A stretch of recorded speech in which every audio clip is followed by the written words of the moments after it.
Esta es la predicación correspondiente al domingo 7 de mayo de 2023 de la Iglesia Cristiana Cristo Viene de Algeciras. En esta mañana, el texto de referencia va a ser la carta a los romanos del apóstol Pablo, capítulo 1, versículos 1 al 17.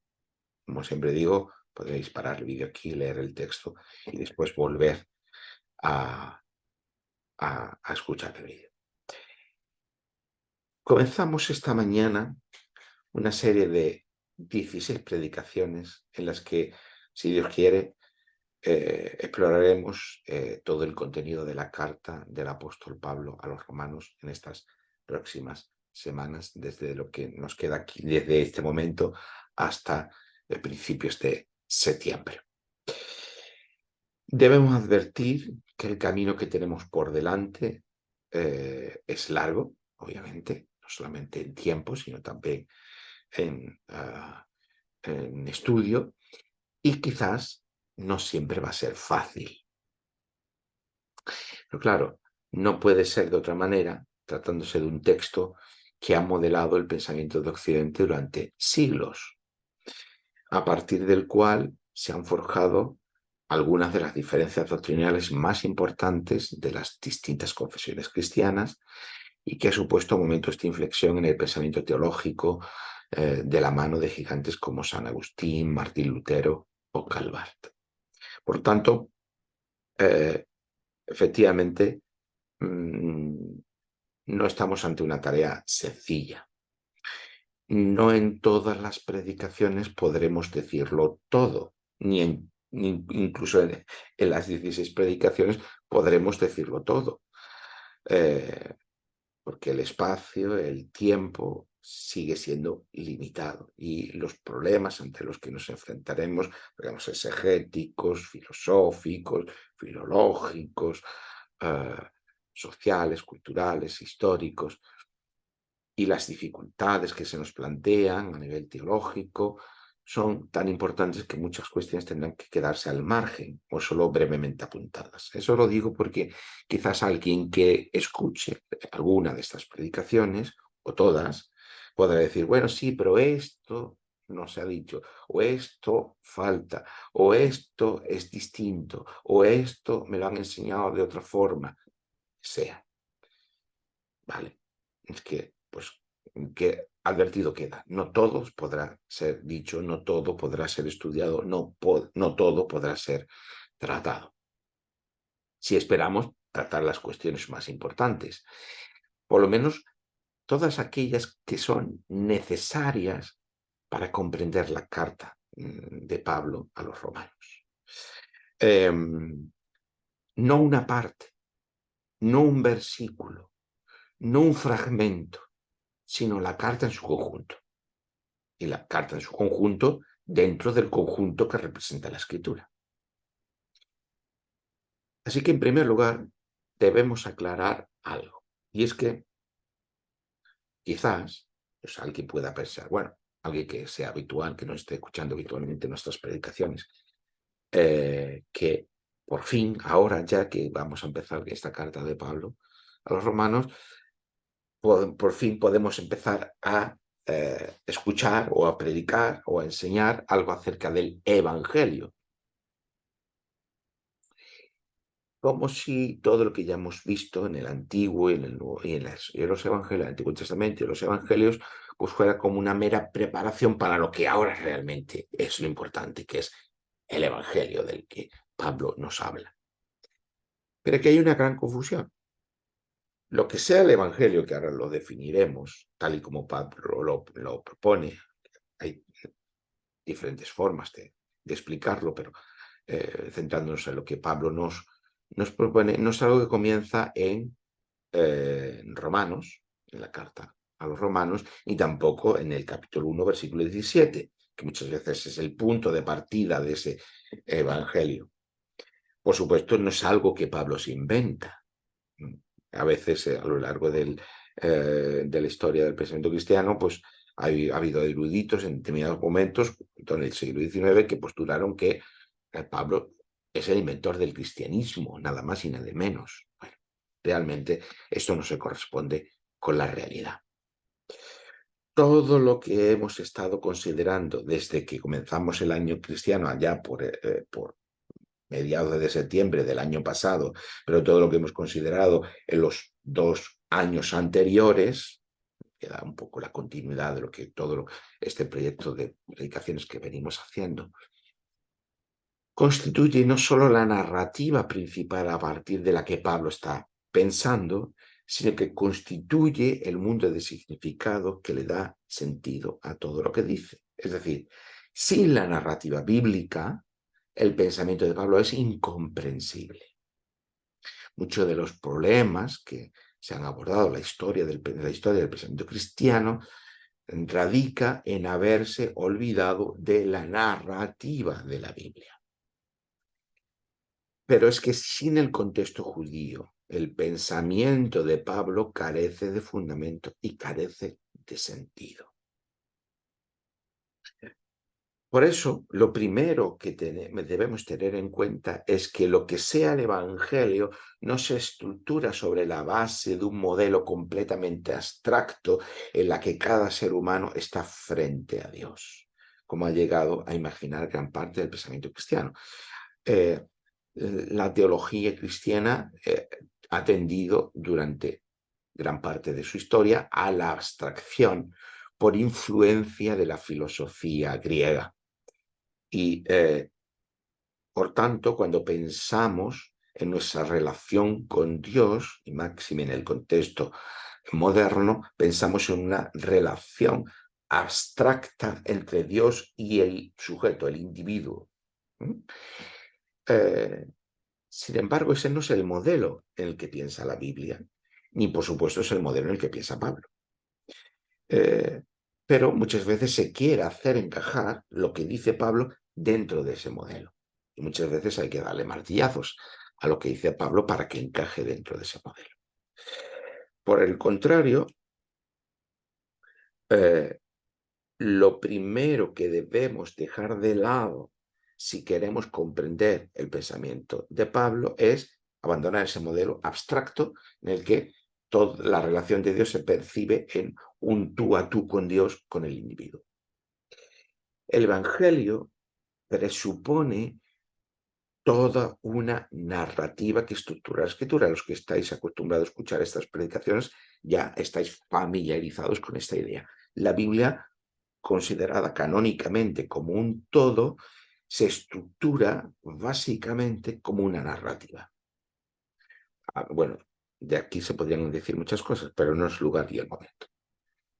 Es decir, en la Biblia no tenemos una teología filosófica especulativa, sino que lo que tenemos es una narrativa que va desde Génesis hasta Apocalipsis.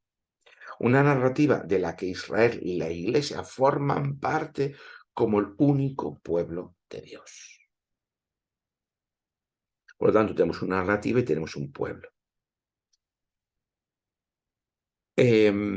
Una narrativa de la que formamos parte y a la que nos sumamos cuando nos convertimos en participantes por medio de la fe en Jesús como Mesías. Es decir, todos los que ponemos nuestra confianza en Jesús, formamos parte de esta narrativa, de esta historia.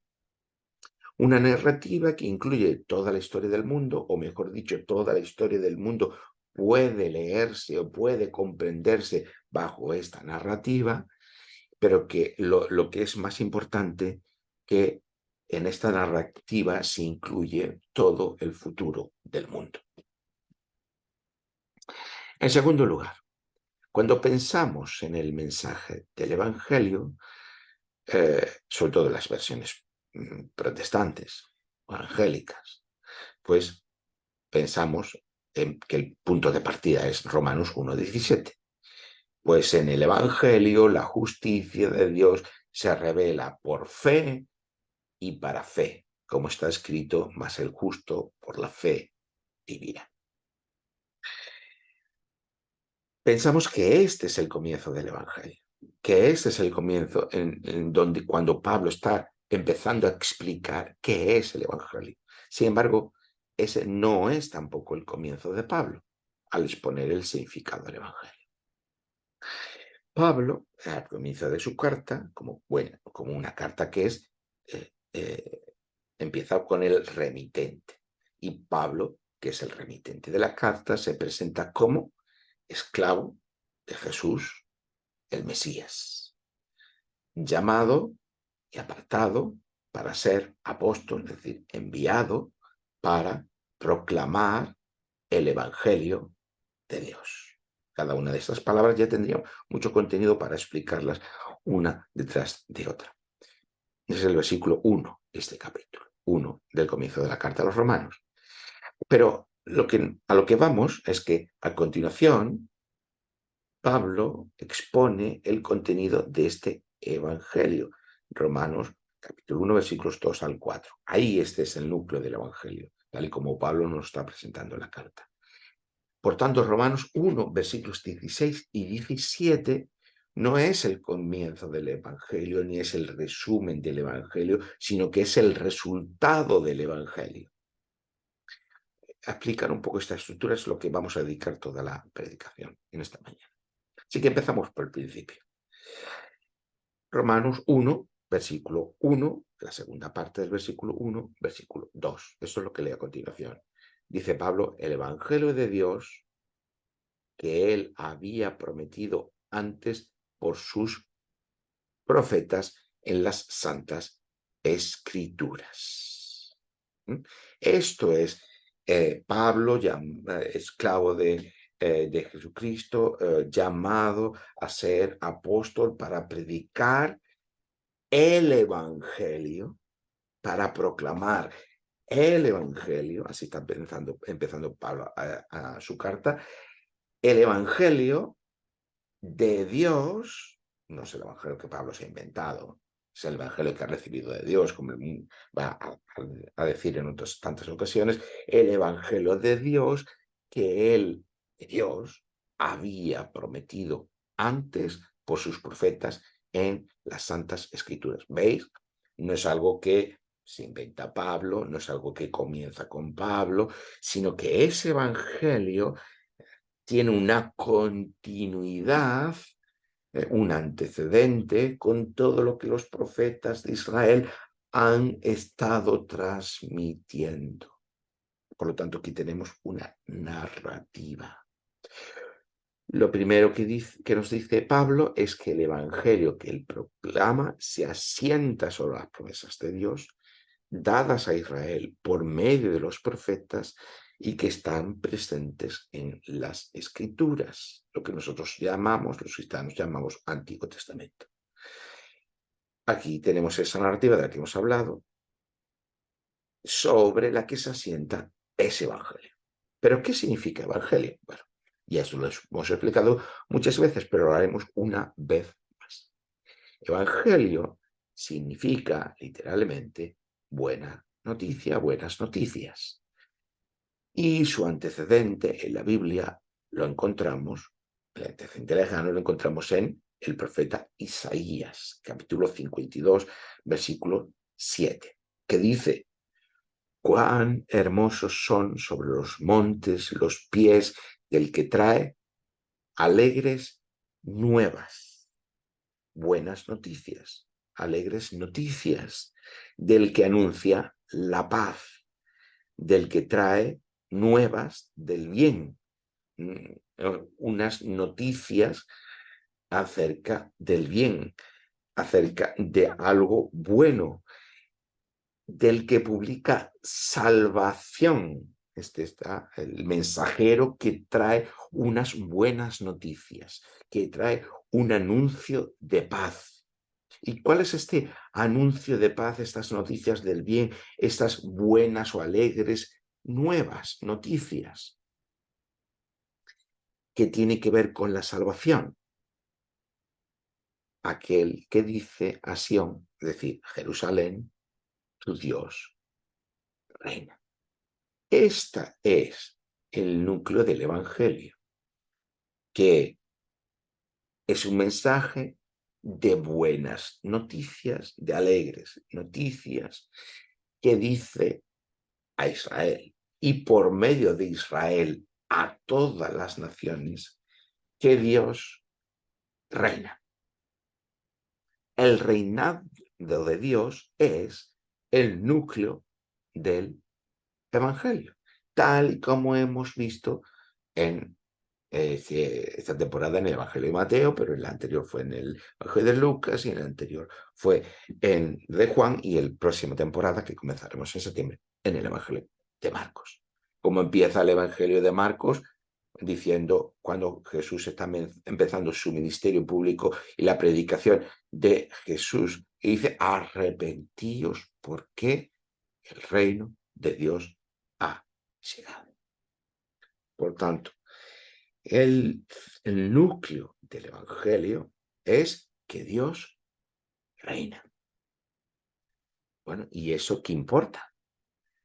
¿Qué implica que Dios reina? Claro, si pensamos en términos modernos que Dios está lejos en el cielo, allí, lejos de nosotros, y que no tiene ningún efecto en nuestra vida diaria y que algún día moriremos y los que crean irán al cielo, con ese esquema, pues evidentemente que Dios reine o no reine, parece que no tiene mayor importancia. Pero si pensamos en términos bíblicos, que Dios reina significa que Dios viene a nosotros, que se hace presente en este mundo, en esta creación, en la creación, en esta realidad, y que su reinar tiene un efecto transformador en esta realidad, entonces no es indiferente que Dios reine. Que cuando Dios reine va a acabar las injusticias, va a acabar la muerte, va a acabar el dolor, va a acabar el sufrimiento, va a acabar el pecado. Sí, con ese reinado de Dios el mundo se transforma en todos esos aspectos, por lo tanto, claro que ese mensaje es un mensaje de buenas noticias, ese es un evangelio y evidentemente es algo que queremos y que esperamos y que ansiamos. Entender esto es básico para comprender no solo lo que dicen los evangelios, sino lo que Pablo dice aquí en Romanos. Lo que Pablo está transmitiendo es que esa promesa que se da allí en Isaías que dice, por fin, qué bueno es ese mensajero que viene a traernos esas noticias, esas alegres noticias, Dios va a reinar, tu Dios reina. Entonces, ¿qué es lo que Pablo está diciendo? Vale, ese reinar de Dios, eso ya ha comenzado. ¿Dónde? ¿Por medio de quién? Por medio de Jesús, que es el Mesías esperado, que es el Rey. Es decir, por decirlo de una forma, en una sola frase, Pablo nos dice, y no solamente Pablo, sino todo el Nuevo Testamento y todos los evangelistas, nos dice que Dios se ha convertido en Rey por medio de Jesús. Este es el núcleo del Evangelio y esta es la forma en que Pablo, en concordancia con los Evangelios, nos está transmitiendo. Pablo por eso sigue diciendo Evangelio que se refiere a su Hijo. Evangelio que se refiere a su Hijo, al Hijo de Dios. Nuestro Señor Jesucristo, Jesús el Cristo, Jesús el Mesías, Jesús el Rey, que es lo que en definitiva significa Cristo, que era como rey en Judá, los reyes pertenecían a la casa de David. Por lo tanto, Jesús, el rey, que es de la dinastía de la casa de David en términos humanos, según la carne. Versículo 3. El Evangelio, por tanto, ese que Dios reina, se refiere a Jesús el Mesías, porque por medio de Jesús el Mesías, Dios ha comenzado a reinar en el mundo. Por tanto, Jesús es rey y por eso se refiere es la designación como hijo de Dios, porque el rey es el ungido de Dios, los reyes en Israel eran los ungidos de Dios, y los reyes eran hijos de Dios, porque son ungidos como reyes, como tal, según el Salmo 2, Salmo 2, versículo 7, que, en el que aparecen esas palabras: yo te he engendrado hoy, tú eres mi hijo. Esa es la referencia a los reyes de Israel que progresivamente se irá asignando se irá leyendo en términos mesiánicos, es decir, de ese futuro rey que va a venir a Israel a traer el reinado de Dios. Y según las promesas hechas por Dios al rey David, que encontramos en el segundo libro de Samuel, capítulo 7, y ahí, por medio del profeta Natán, se va a prometer a David que la casa de David va a tener una pervivencia y una serie de promesas. Todo eso es lo que Pablo está aquí recogiendo en este versículo. Y por lo tanto nos está diciendo que Jesús es verdaderamente el rey de Israel, el Mesías, por medio del cual Dios ha comenzado a reinar. En el tiempo de Pablo, de Jesús, las expectativas judías respecto del Mesías era que acabaría con el poder extranjero que sometía a Israel. Ahora hay que tener en cuenta una cosa. Esta carta de Pablo, ¿a dónde está siendo enviada? Normalmente Pablo escribe a iglesias con las que ha tenido una relación, que ha fundado, y que por lo tanto existe una relación de conocimiento mutuo, una relación mutua. Pero Pablo está escribiendo aquí a la iglesia que está en Roma, que es una iglesia que él no ha fundado, ni con la que tiene una relación de afectividad como sería con otras iglesias a las que él está escribiendo. Por lo tanto, Pablo está escribiendo a la iglesia en Roma. Pero Roma, ¿qué representa Roma en este momento en que Pablo está escribiendo? Roma es el centro político de todo el imperio romano, que es toda la estructura política, social, cultural, económica y religiosa más importante del momento, y en la que Pablo, todos los judíos están viviendo dentro de esa estructura. Pues bien, Roma es el centro político del imperio romano desde el que gobierna ¿quién? El emperador, César. ¿Y cómo se llama César? Hijo de Dios y Señor. Esos son los títulos que tiene el César.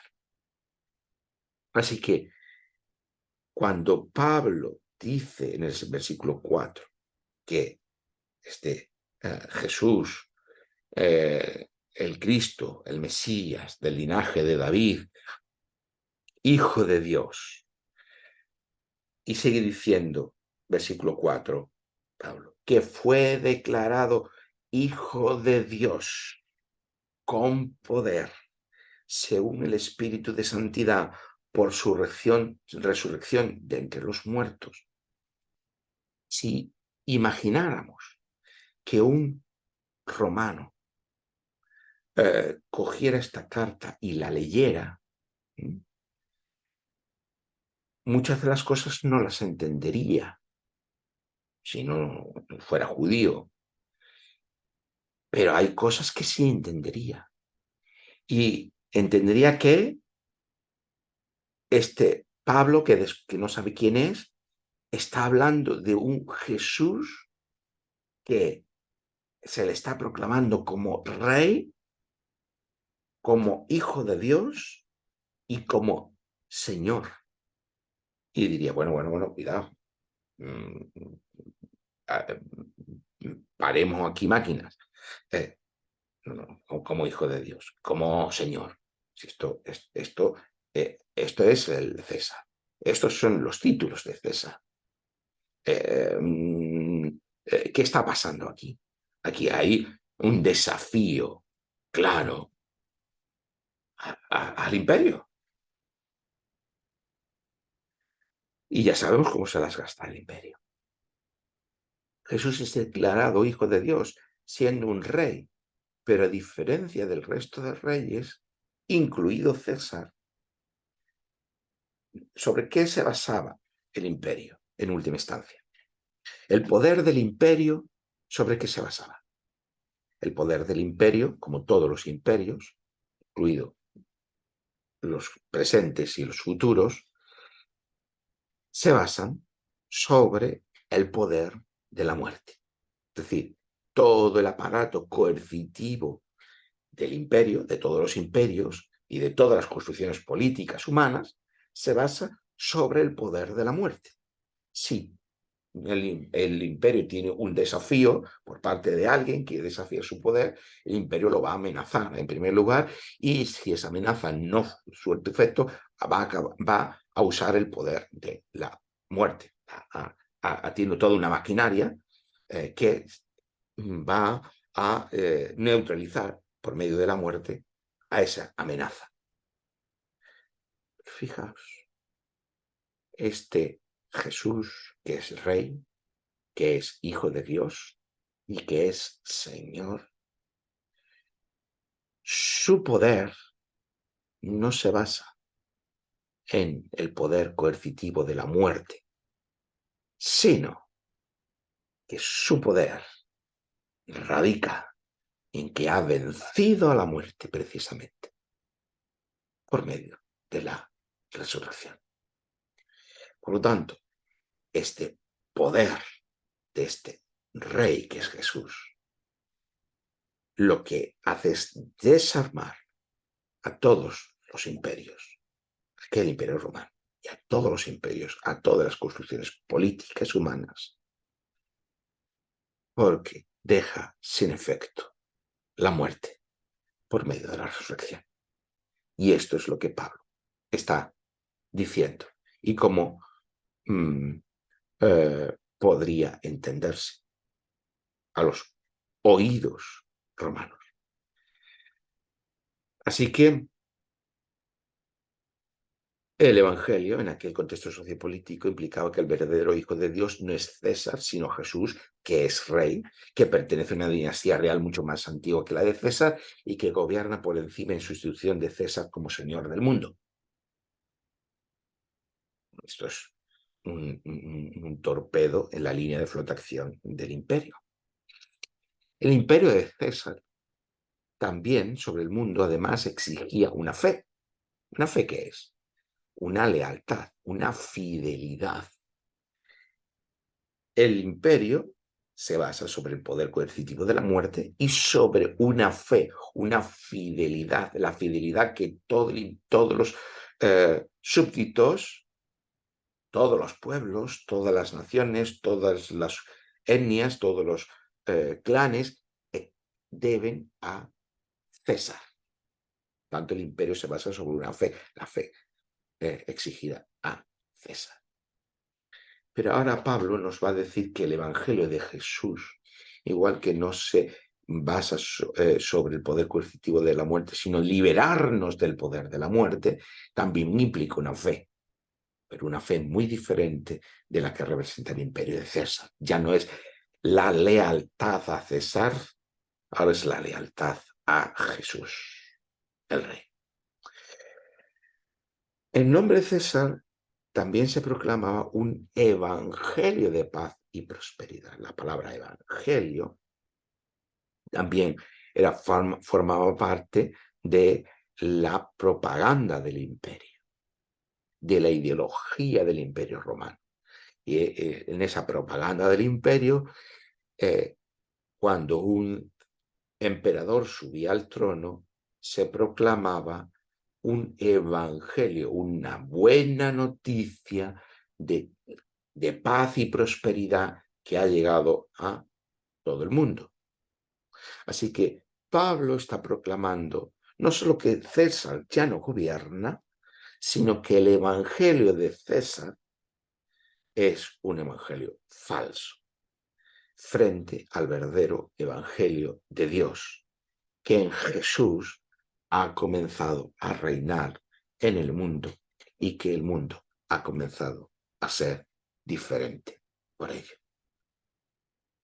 ¿En qué consiste entonces esa diferencia? ¿Qué supone que Dios esté gobernando el mundo por medio de Jesús, Rey resucitado entre los muertos? Bueno, pues a eso se va a dedicar Pablo el resto de su carta. Y nosotros necesitaremos un poco de paciencia para ir desgranando poco a poco ese recorrido. Pero es lo mismo que cuentan los evangelios y el resto del Nuevo Testamento. Ahora bien, alguien dirá, bueno, Sergio, pero Pablo no solamente está escribiendo en un contexto romano. Es cierto que el contexto mayor, Pablo escribe, el contexto general es el Imperio Romano, pero no exclusivamente. Pablo no es ciudadano romano, pero es étnicamente judío y su manera de pensar, su manera de expresarse y su manera en lo que él ha sido socializado es como judío. Claro, y es cierto. Pablo no solo escribe pensando en el contexto romano, sino que sobre todo piensa y escribe teniendo en mente el cumplimiento de las promesas de Dios hechas a su pueblo Israel, que es lo que Pablo, cuál es la experiencia de Pablo, qué es lo que Pablo va comprendiendo poco a poco a lo largo de todo un largo proceso de reflexión y de conocimiento a la luz de las escrituras hebreas, que todas las promesas hechas por Dios a su pueblo se han cumplido, se están cumpliendo en Jesús. Y esto es lo que cambia la visión de Pablo. Pero Pablo sigue siendo judío. Por tanto, esa misma presentación del Evangelio de Pablo, esos cristianos en Roma que venían de un contexto judío, que venían de la sinagoga, cuando leen lo que Pablo está diciendo, lo que llegan a comprender, lo que pueden llegar a comprender es que por fin Dios ha cumplido sus promesas por medio de Jesús, el Mesías, el Rey de Israel, para vencer a los enemigos de Israel y del mundo entero. ¿Cuáles son los verdaderos enemigos de Israel y del mundo entero? Por un lado, el Imperio Romano. Ya lo hemos tratado este tema, pero por otro lado hay otros dos enemigos fundamentales de Israel, y no solamente de Israel, sino de todo el mundo, que son el pecado y la muerte. Por lo tanto, desde la perspectiva judía, no solamente esto representa este evangelio un desafío al Imperio Romano, también supone que ahora, por fin, Dios está empezando a cumplir todas las promesas hechas a su pueblo por medio de Jesús como Rey, para vencer el pecado y la muerte. Claro, eso a oídos de un judío, de alguien socializado en las tradiciones de Israel, habría un montón de preguntas. ¿Cuál era el papel del pueblo de Israel entonces? ¿Y cómo a partir de ahora se pertenece al pueblo de Dios? ¿Qué pasa con la distinción entre gentiles y judíos, es decir, judíos y no judíos? ¿Cuál es el lugar que cabe entonces ahora a la ley? ¿Qué papel cumple la fe? ¿Qué supone la lealtad y la fidelidad a Dios en aquella sociedad? ¿Cuál tiene que ser la relación con los no judíos? Si Jesús es Mesías y estaba prometido, anunciado en Isaías, que vendría entonces la transformación de la creación, una nueva creación. ¿Qué pasa entonces con esa nueva creación? todos estos son los temas que Pablo va a ir abordando a lo largo de su carta y que nosotros iremos viendo poco a poco. Por tanto, el Evangelio no es un mensaje abstracto o unas creencias sobre las que discutir, sino que el Evangelio, como ya hemos visto, se presenta como poder, como un poder. Hemos visto que el poder que opera, vamos a decirlo de esta forma, en Jesús resucitándolo, es un poder no para muerte, como el poder del Imperio Romano, sino un poder para vida, porque la muerte ha sido vencida. Ese es el poder que está presente en el Evangelio. Un poder de Dios por medio del cual Él ha resucitado a su Hijo de entre los muertos. Este es el poder de salvación del Evangelio. El Evangelio, por tanto, no es solo un mensaje, sino un poder, que es el poder que ha efectuado la resurrección de Jesús, y una realidad, que es la realidad de que Dios, que consiste en que Dios reina. El reinado de Dios por fin ha dado su comienzo. Por eso, Pablo termina esta introducción de la carta, los versículos 16 y 17, que tienen que leerse junto con los primeros versículos, el 1 al 4, en el que Pablo nos ha dicho en qué consiste ese evangelio. Y ahora vemos el resultado de ese evangelio. Hemos dicho ese evangelio se basa en un poder y ahora vamos a ver ese poder, cuál es su consecuencia. Ya lo hemos anticipado, vencer la muerte por medio de la resurrección, pero hay más elementos del resultado de ese poder. Y eso es lo que Pablo nos explica en los versículos 16 y 17, que a modo de paréntesis de inclusión, en esos versículos 1 al 4 y estos versículos 16 al 17, constituye la introducción de la carta. Pablo dice, versículo 16, que el Evangelio es, nuevamente, poder de Dios para salvación. ¿De quién? Es un poder para salvación. ¿De quién? De todo aquel que cree. No importa si es judío, no importa si es gentil, o que dice Pablo, griego, si quiere decir que no es judío. No importa ser judío o no ser judío, lo que importa es que el Evangelio es ese poder de Dios de salvación de todo aquel que cree. ¿Que cree en qué o en quién? Pues a Jesús, como el Mesías crucificado y resucitado. Pero eso ya lo veremos más adelante a lo largo de la carta. A ojos de un judío, pero también de un romano, una de las grandes divisiones que recorren todo el imperio, divisiones sociales, es la distinción entre judío y gentil. Esto lo aplicamos las semanas anteriores. No voy a entretener en eso. Y aquí la primera barrera que está cayendo es esta. Ya no importa ser judío o griego, ya no importa estar circuncidado o no, ya no importa guardar el sábado o no, ya no importa guardar las leyes de pureza o no, que era todo lo que dividía a un judío de un no judío. Lo importante ahora para la salvación es este poder de Dios que se nos manifiesta en el Evangelio para todos aquellos que creen. El Evangelio es poder de Dios para salvación. ¿Salvación de qué? Ya lo hemos dicho. Salvación de la muerte y salvación del pecado.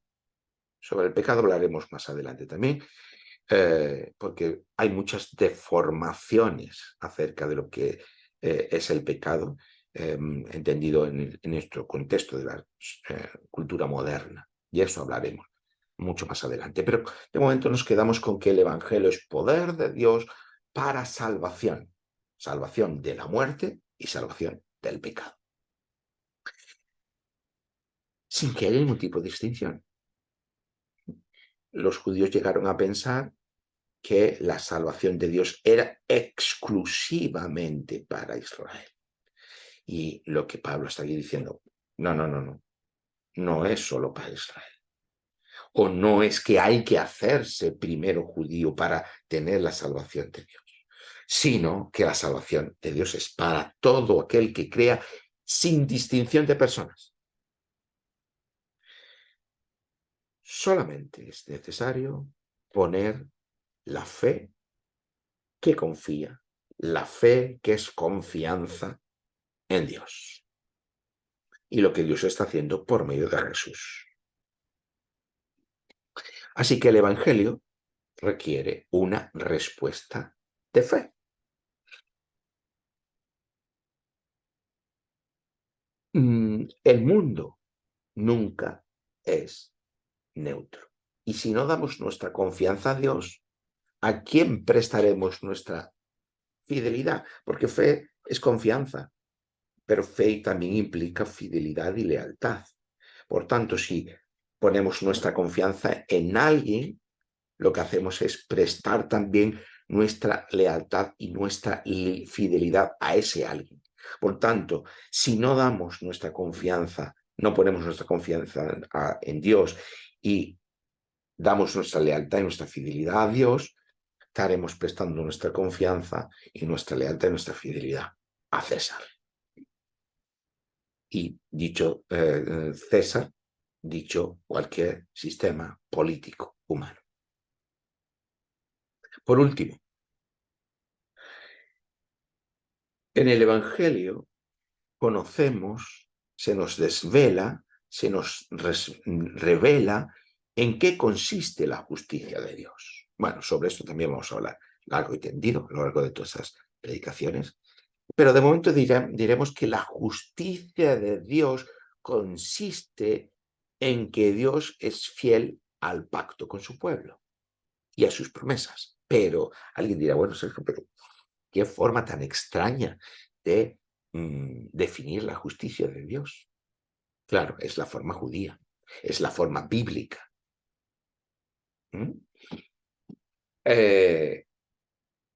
Ya hemos dicho que la Biblia no piensa la relación de Dios con el ser humano en términos abstractos e individuales. La Biblia piensa la relación de Dios con el ser humano en términos de pacto. Dios hace un pacto con su pueblo para que su pueblo llegue a ser luz a todas las naciones y la bendición de Dios, la salvación de Dios, llegue a todo el mundo. Así es como piensa la Biblia. Por lo tanto, que Dios sea justo significa que Dios es fiel al pacto y a las promesas, las palabras dadas a su pueblo. Esa justicia de Dios es revelada por fe y para fe, nos dice el versículo 17 de este capítulo 1 de Romanos. ¿Pero qué significa esto? Bueno, sobre la justicia de Dios vamos a seguir hablando más adelante. De momento nos quedamos que es fidelidad de Dios al pacto, porque toda la relación de Dios con su creación se establece en términos de pacto, o se comprende en términos de pacto, ¿vale? La implicación de todo eso lo iremos viendo poco a poco, pero ¿qué significa entonces que esa fidelidad de Dios al pacto se revele por fe y para fe? Por fe y para fe. Por fe y para fe, ¿qué significa esto? ¿Es un mero recurso retórico de Pablo? No nos queda muy claro aquí en el Romanos 1:17, pero si leemos un poco más, hay que leer todo. La Biblia, como cualquier otro texto, no leemos solo un fragmento, no leemos una novela solo a trozos, a partes. No entenderemos lo que nos está diciendo el autor, que leerlo todo completo.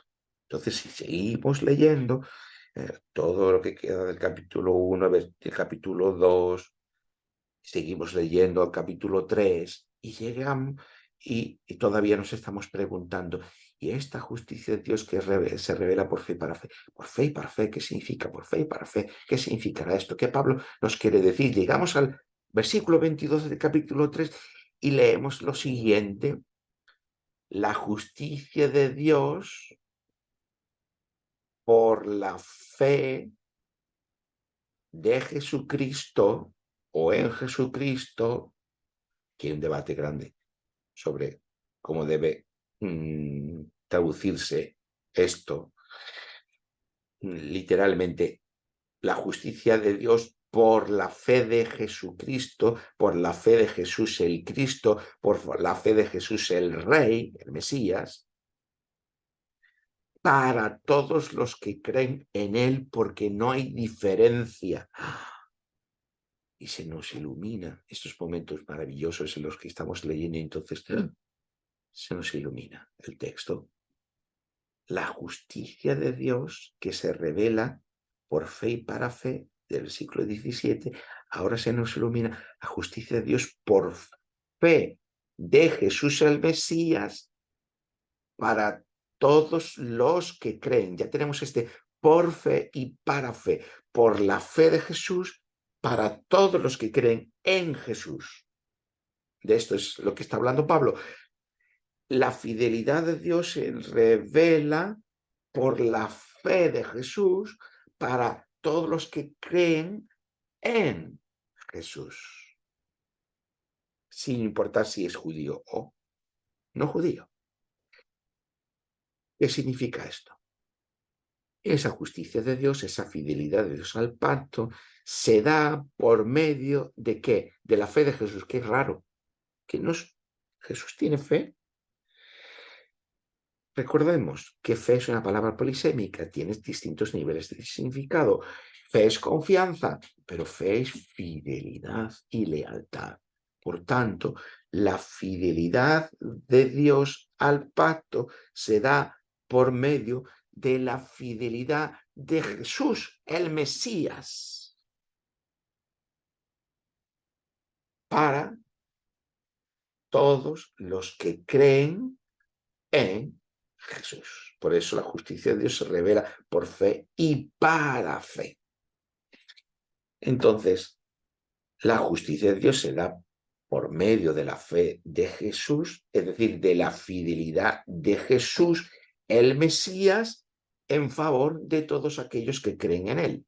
¿Y qué significa entonces esa justicia? Significa que Dios ha sido fiel al pacto y a sus promesas, incluso a pesar de la infidelidad de Israel, porque este será el problema. El problema es que si la relación de Dios con su creación se establece en términos de pacto, el pacto tiene dos partes. Dios puede ser fiel a su pacto, quiere decir que es justo con el pacto, pero ¿qué había ocurrido con Israel a lo largo de toda su historia? Que había sido sistemáticamente infiel a ese pacto con Dios. Y eso supone que entonces el pacto no puede, las promesas no pueden avanzar, porque el pacto se invalida. ¿Qué es lo que hace Dios? Lo que hace Dios es que Él es fiel al pacto porque hace avanzar sus promesas, el cumplimiento de sus promesas, pero para que el pacto no quede en bancarrota, lo que hace es que por medio de el Mesías, por medio de Jesús, que representa a todo Israel, y de esto ya hemos hablado también en muchas ocasiones, no solamente cumple su parte del pacto, sino que cumple también la parte del pacto que correspondía a Israel. Es decir, que Dios lo que hace es cumplir las dos partes del pacto, la suya y la de Israel, por medio del Mesías como representante de Israel. Y de esta manera se cumple Dios hace justicia, de esta manera Dios es justo, de esta manera se nos revela la justicia de Dios, la fidelidad de Dios al pacto, que es, cumple ambas partes del pacto. Y por eso, a lo largo de toda la carta, Pablo nos va a hablar que la salvación de Dios es por gracia, por medio de la fe, de la fidelidad de Jesús el Mesías y de todos aquellos que ponen su fe, su confianza y prestan su lealtad y su fidelidad a Jesús el Mesías o lo que Dios ha hecho en Jesús el Mesías. Esto es lo que está aquí Pablo diciendo. Y eso nos permite que todos los que creen en Él sean declarados justos. Justo no es justo perfecto moralmente, sino justo es aquellos que están dentro del pacto. Son justos. Pues todos los que creen en Jesús son declarados justos, y de esto hablaremos también mucho, y por tanto pertenecientes al pueblo de Dios. Martín Lutero se preguntaba, ¿dónde podía encontrar un Dios misericordioso? Un Dios que con su justicia no solo lo castigara. Y lo encontró aquí en Romanos 1:17, donde la justicia de Dios tenía lugar por medio de la fe y para la fe. Lutero, es cierto que con Lutero se modificaron algunos aspectos fundamentales de Pablo, no solo por Lutero, sino por toda la tradición de pensamiento cristiana que había configurado a Lutero. Y hay una serie de elementos que se pierden, porque se pierde de vista la narrativa de la Biblia, porque se pierden una serie de elementos de la cultura que conforma la Biblia, que es el pensamiento hebreo, judío, si queremos decirlo de esa forma. Pero la pregunta de Lutero sigue estando vigente, que es, ¿dónde puedo encontrar un Dios misericordioso? Y ya lo hemos visto. La pregunta se responde perfectamente desde Pablo. Encontramos un Dios misericordioso en este Dios que cumple ambas partes del pacto para hacer avanzar sus promesas de salvación, de la muerte y del pecado. No solamente para Israel, sino para todo el mundo. Y este es el núcleo del Evangelio, que Dios reina por medio de Jesús para vencer el pecado, la muerte del mundo. Y por eso, diremos, y lo veremos más adelante, podemos tener perdón de pecados, porque somos declarados justos todos aquellos que creen en Jesús como Mesías resucitado. De la misma manera que Israel pudo ser declarado justo, aunque siguió siendo infiel a Dios en muchos aspectos, y por tanto su estado de justo, y de esto también vamos a hablar mucho, sí que por eso su condición de justo o su estado de justo tuviera motivos de orgullo para ello. Y esto es lo que Pablo va a estar ahora hablando a continuación en el siguiente capítulo, lo que queda del 1 y todo el capítulo 2. Pero eso será materia de otra predicación. Ahora nos quedamos con lo que dice Pablo en la carta a los Efesios. Somos salvos por gracia, por medio de la fe, para que nadie se gloríe. Porque somos declarados justos no en nosotros mismos, ni en nada que nosotros hayamos hecho, sino solo al poner nuestra confianza en Jesús, somos salvos por gracia, sin méritos, sin condiciones previas, exigidas, por medio de la fe, para que nadie se gloríe, para que nadie haya un motivo de orgullo. Y tanto el pueblo de Israel como la Iglesia, como pueblo de Dios, han caído y seguimos cayendo en muchísimas ocasiones en motivos de orgullo. Pues no cabe ningún motivo de orgullo, porque nosotros somos pecadores, pero en Cristo somos declarados justos. Por lo tanto, la justicia